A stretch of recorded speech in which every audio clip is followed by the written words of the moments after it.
Today I'm going to basically tell you guys how I built up in a nutshell my six-figure business, so my property management company, from having no credit history in the UK. And the same principles would apply if you have a bad credit history.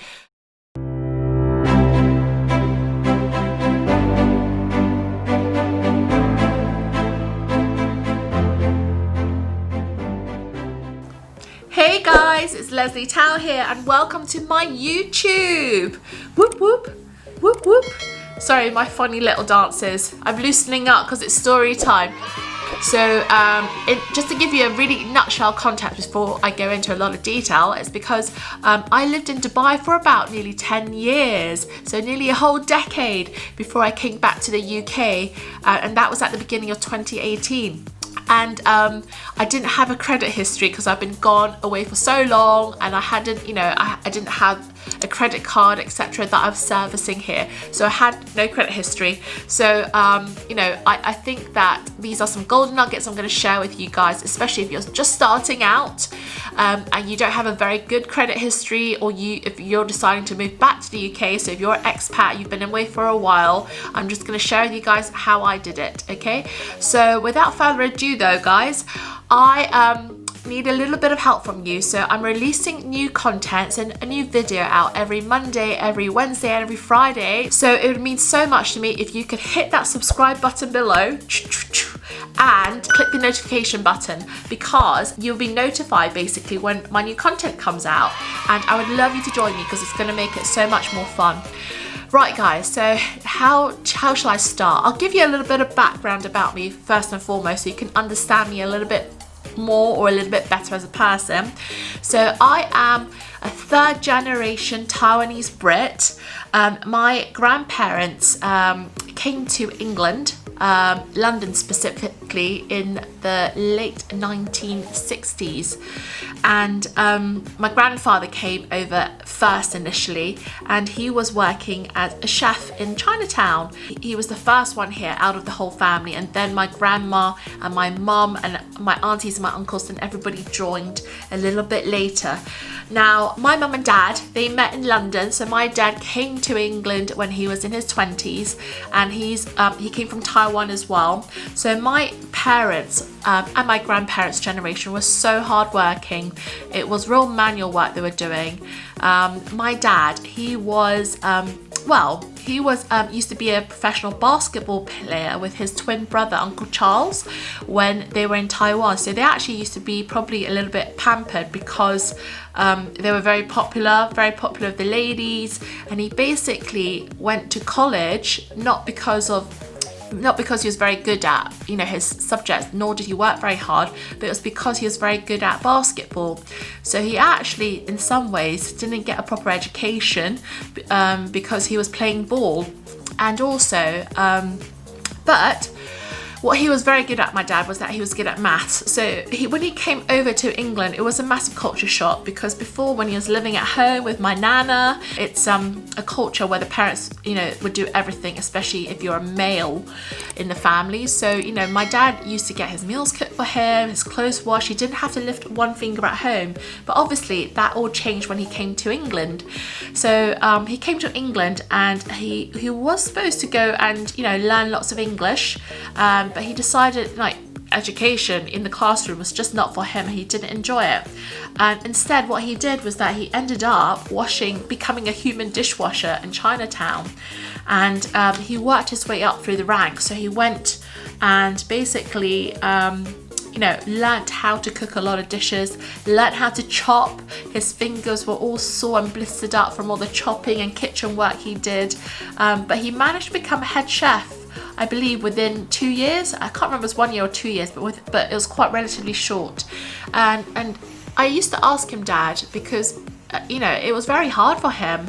He came from more of a pampered, his mum would look after him kind of background, being very popular, to someone who's suddenly needing to work in a really scummy kitchen or scummy kitchens, And I did ask him, whether he ever thought about going back to Taiwan at that point, because it would have been so much easier. He had loads of contacts in Taiwan. It would have been easy for him to, you know, start get a well-paid job for his connections, etc. And he said yes, it did cross his mind, but what prevented him from throwing the towel in was the fact that he thought he hadn't done very much with his life until then, and he wanted to prove himself that he could actually achieve something for him. So I think it's a sports mentality, right?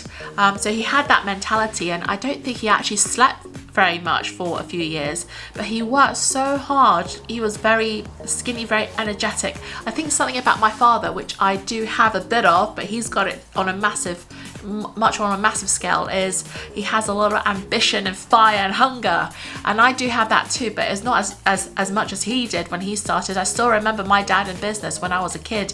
He was like a tiger, or should I say a dragon? So I should call him a dragon. Yeah. So my parents met in England, and my dad met my mum, and he actually had 2 failed restaurant businesses. So after he became head chef, he went and then thought, hey, you know, I don't want to be a chef. Who does a chef look up to? Oh, it's the boss. I'm going to be the boss of my restaurant one day. So that's what he set about doing. But he actually had 2 failed restaurants in London before he had his successful breakthrough, which was in Cambridge, and that's where my family live.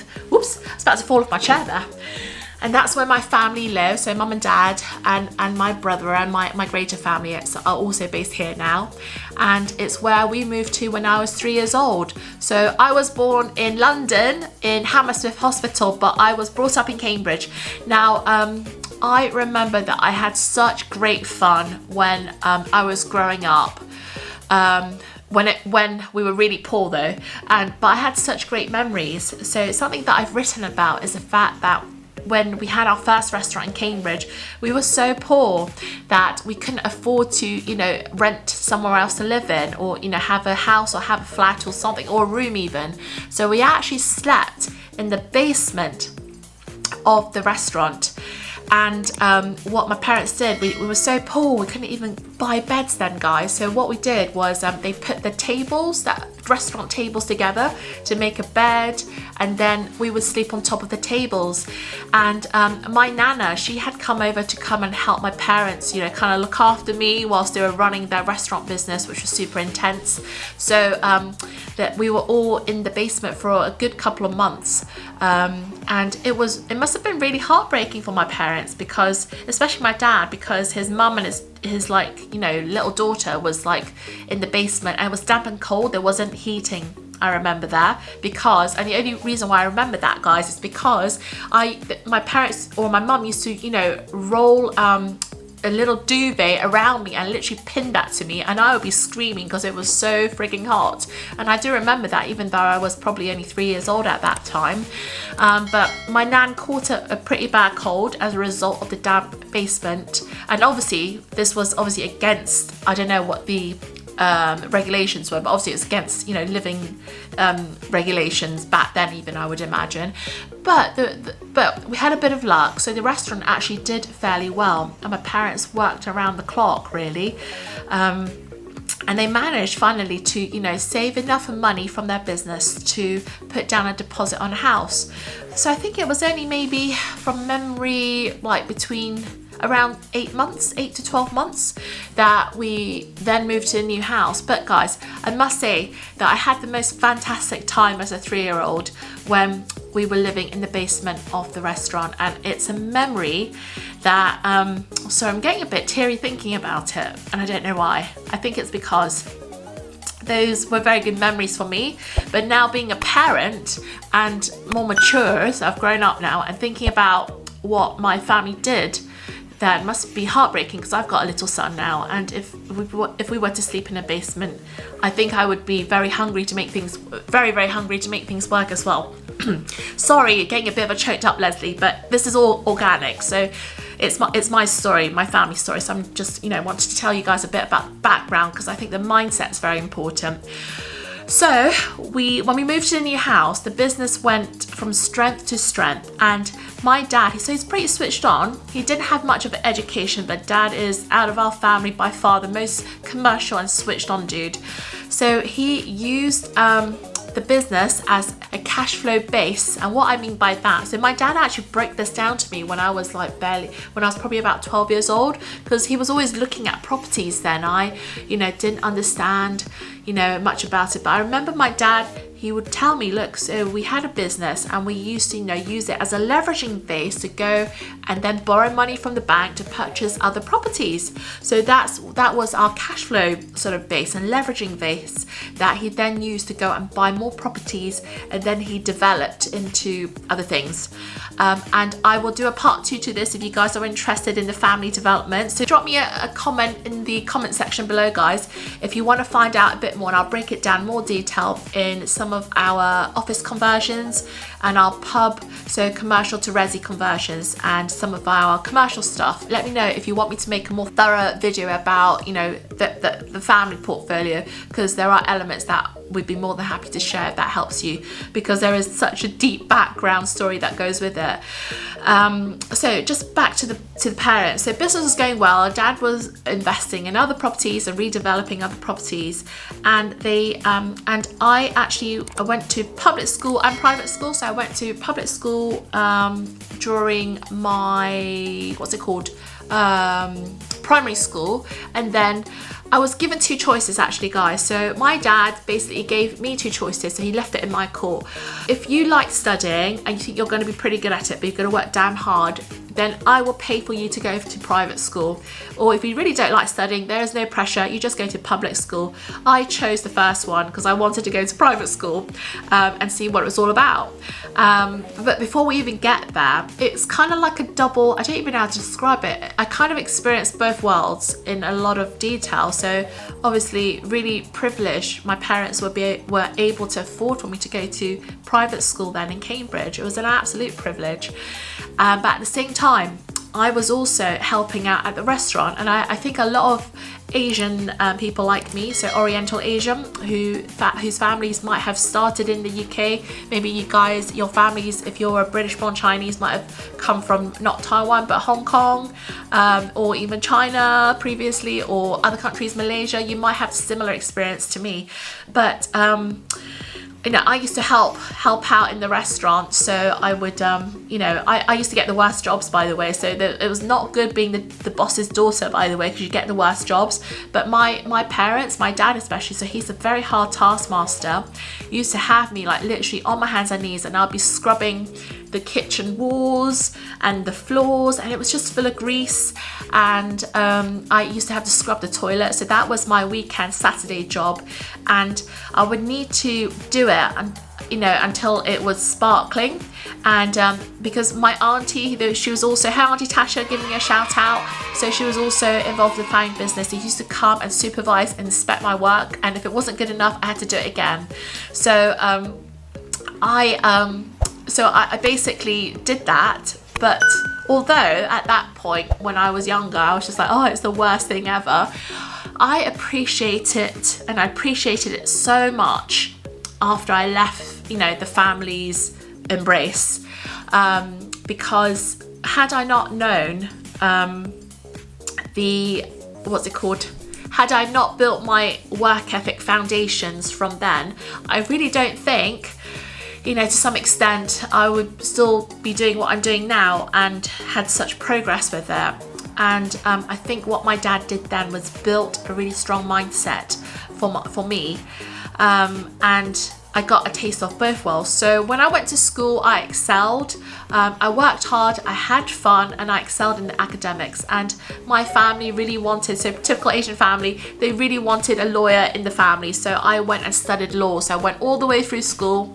I did university. I've got a master's in law. It's actually international shipping law. And I then went on to get my licensing. So it's been a bit of a long journey in the corporate world, and it was a different journey. I actually don't think that, to be honest, experiencing both, and now I've gone back to being an entrepreneur, I actually, to some extent, wish that I'd come out of law a bit earlier. So I'll tell you a bit about my legal story and my climbing up the corporate ladder and all that, and because I've had a taste of both worlds. But I was so grateful for the sort of mindset and mentality aspects that my family drilled into me at a young age. Now guys, so when I finished law school, I actually started working as soon as possible. So I didn't actually take a gap year. Now I kind of regret it, because when you don't take that gap year, you kind of don't really get to take it, if that makes any sense. So I went straight into working. I started work for a law firm. So guys, so I was working in law, and I ended up getting a job with an international law firm in Dubai. So that was in 2019. So I arrived in Dubai at the beginning of 2019, and I've actually found it really quite tough there. So in London, I was had a awesome relationship with my bosses and my team, and you know, I suppose to some extent was a little bit spoiled by my boss. So I'm just gonna give you my ex boss even. So I'm just gonna give Ben Knowles a bit of a shout out, because I know you always looked after me. Hi Ben, I don't know if you're watching my YouTube, but I might tag you in this one because you're mentioned. So I just want to thank you. And for those of you guys that don't know Ben Knowles, he is a senior partner of a law firm called Clyde Co.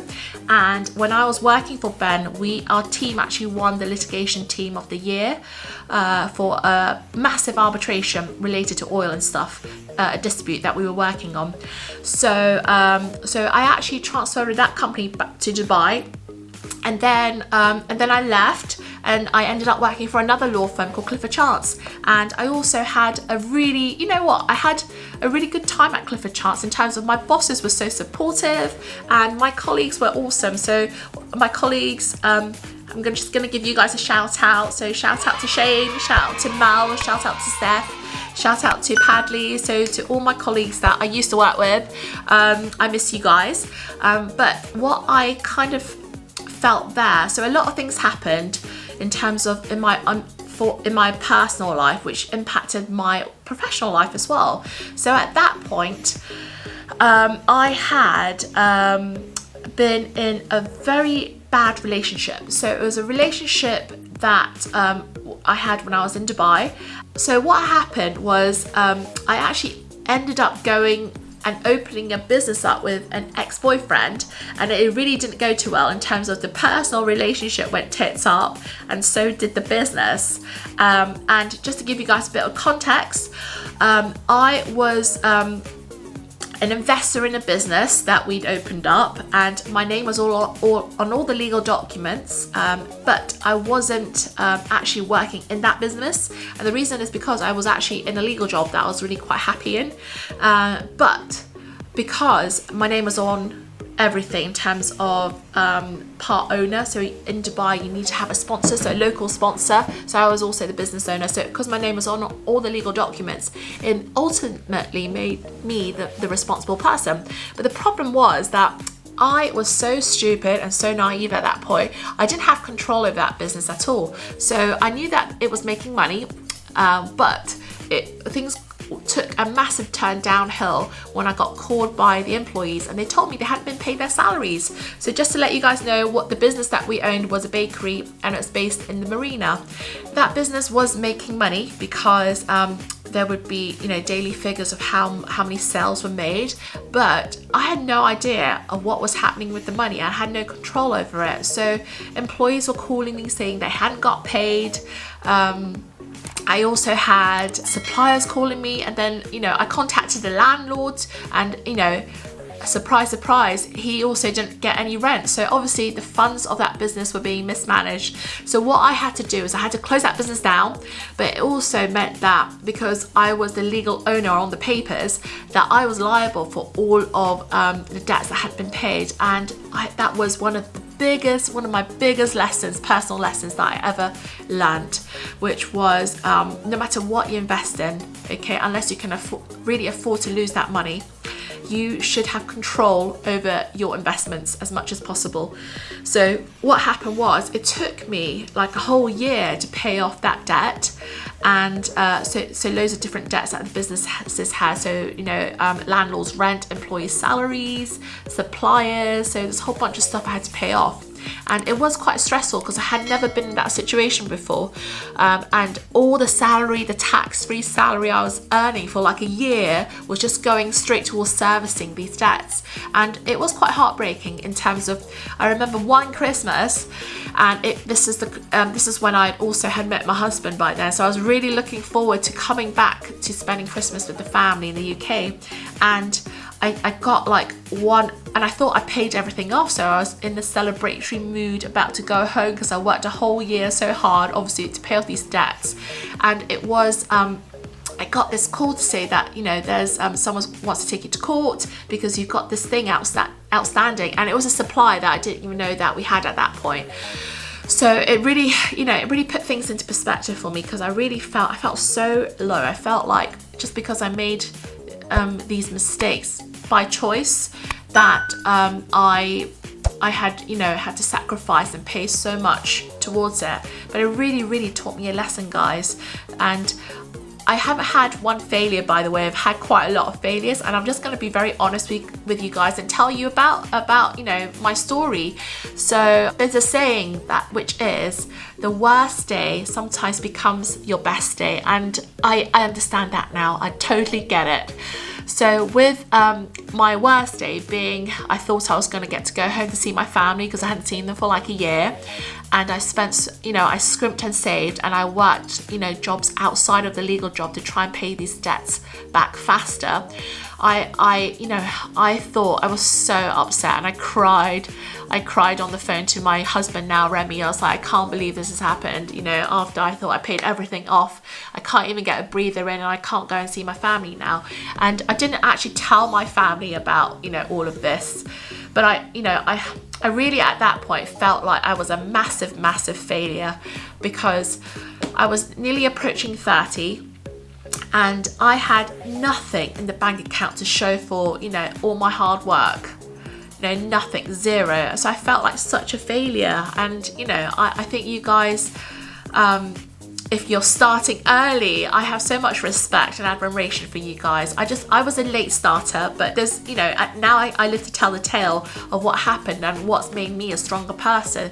So managed to get that debt paid off, but my birthday was around the corner, so I reached my 30th birthday, and I just remember, like, you know, when you reach a milestone and then you reflect, and I just remember thinking that I was such a loser and such a failure, but I think this was the family fighting spirit that my dad had installed with me, basically.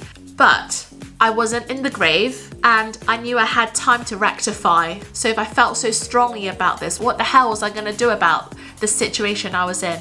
So the first thing I had a look at was, okay, so what do I enjoy doing? And, you know, my family are in property, so I've always been influenced by property, but I had never actually personally made any investments at that point. So I decided I was gonna, you know, get myself into property. So I read Robert Kiyosaki's Rich Dad Poor Dad book on my birthday. So I didn't go out, didn't go for drinks or anything like that. It was, you know, a night where it was me, myself, and I had a stern talk with myself. So I finished Robert Kiyosaki's book, and I love that book. So it was a real mind shift setter and really inspiring.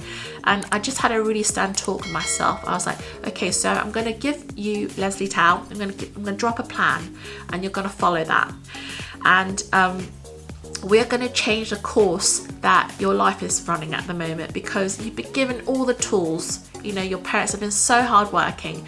You've been, you know, they spent so much money on your education, and you've been climbing, you know, you've been working really hard. So you are, you know, I was so fortunate. So I'm talking about myself in the third person, but, you know, I gave myself a bollocking, because, yeah, my situation might not have been great, but, you know, compared to loads of other people in the world, there's no way I should be feeling sorry for myself. So I gave myself a real telling off, guys, and butt kicking and whipping. And I decided that I wanted to buy, you know, some properties in that year. So I ended up buying 4 properties, And what I did, guys, was I leveraged off my salary, so I got a mortgage on the properties, and I raised the initial deposit through some of my own funds. So I was able to save a bit after I paid off all the debt. And I also raised the funds from family and friends, so we did like a joint venture. So that was going relatively fine. You know, look, what can you achieve in such a short amount of time? So I managed to buy 4 units, but it was when I invested into my 5th unit. That was an off-plan hotel in Jumeirah Lake Towers, which is opposite the marina, which is parallel to Jumeirah Beach Residences. Okay, so it was still a good area, and I did my due diligence. I did all the legal research. I checked out the developer, and they were being represented by a very well-known, like, American law firm then. And so I think, okay, everything checked out fine, and this looks like quite a good investment, a hotel, off-plan hotel investment, which looked like we, you know, after the property had been finished, that would increase the value of it, so that we could do a refinance at some point. So we actually paid most of the sums in cash, because with off-plan properties you couldn't raise finance at that point to get borrowing, so it was all paid in cash. But to my horror and shock, the project got delayed, and it got delayed some more and more and more. So I was a little bit suspicious about, what's going on, something isn't right. And I basically had to pound. So the agency that I dealt with, they basically didn't know what was happening, and they were pretty useless. So I basically I just went straight to developer, and I basically was pounding on their doors to get an answer, with what is happening to this particular development. And so I found out after dragging one of my besties along, so giving a shout out to Maha, and she's a fluent Arabic speaker. So after bringing Maha with me, I found out that the development company, it was a family-run business. It was a Kuwaiti family-run construction company. The son had sort of managed to touch investors' funds, and it was really, really, it made me really angry, because I'd done all this due diligence, and these funds were supposed to be protected in a special escrow account, and they weren't. So that was so disappointing, and I felt really ashamed of myself, because it's one thing to lose your own money, but it's totally another thing to lose the money that belongs to your closest friends and your family, and it was so shameful. So what I did was that So I went and negotiated really hard at the developer's office, but my best friend was doing it with me, so she was speaking Arabic, because the manager that I was negotiating with would switch, and it was a tough one, because without going into so much detail, but being an Asian girl, and not speaking the language really put me at a bit of a disadvantage. But we had grit and determination, and I also had my bestie that speaks Arabic, so we were negotiating really hard. So what ended up happening was we managed to get 90% of our development money back, but we lost 10%, which went into the pocket of the manager in the office, because we basically brokered a deal. I had to pay him money to be able to get our monies back, and also sign an agreement that we wouldn't be taking them to court. So we did that, and I took the 10% loss, because that's the right thing to do. So I was able to return these monies back to the family and friends that I originally raised the funds from. Now guys, I'm gonna do a second part to this, okay? So if you enjoyed this video, please drop me a like and smash that like button for me, and make sure you subscribe so you can catch part 2. In part 2, I'm gonna tell you about how I got into rent to rent, which is a subleasing strategy, which has made me financially independent twice in my life in 2 different countries, and one of my businesses now is a property management company that I run on that model, and it's a six-figure business, and I have other six-figure businesses that I've built on top of it. So I'm gonna, share that with you guys in part 2. So make sure you subscribe and you're notified when part 2 comes out, okay? So thank you for watching, and I'm gonna tell you in part 2 exactly how I was able to build a six-figure business with no credit after coming back from Dubai to the UK.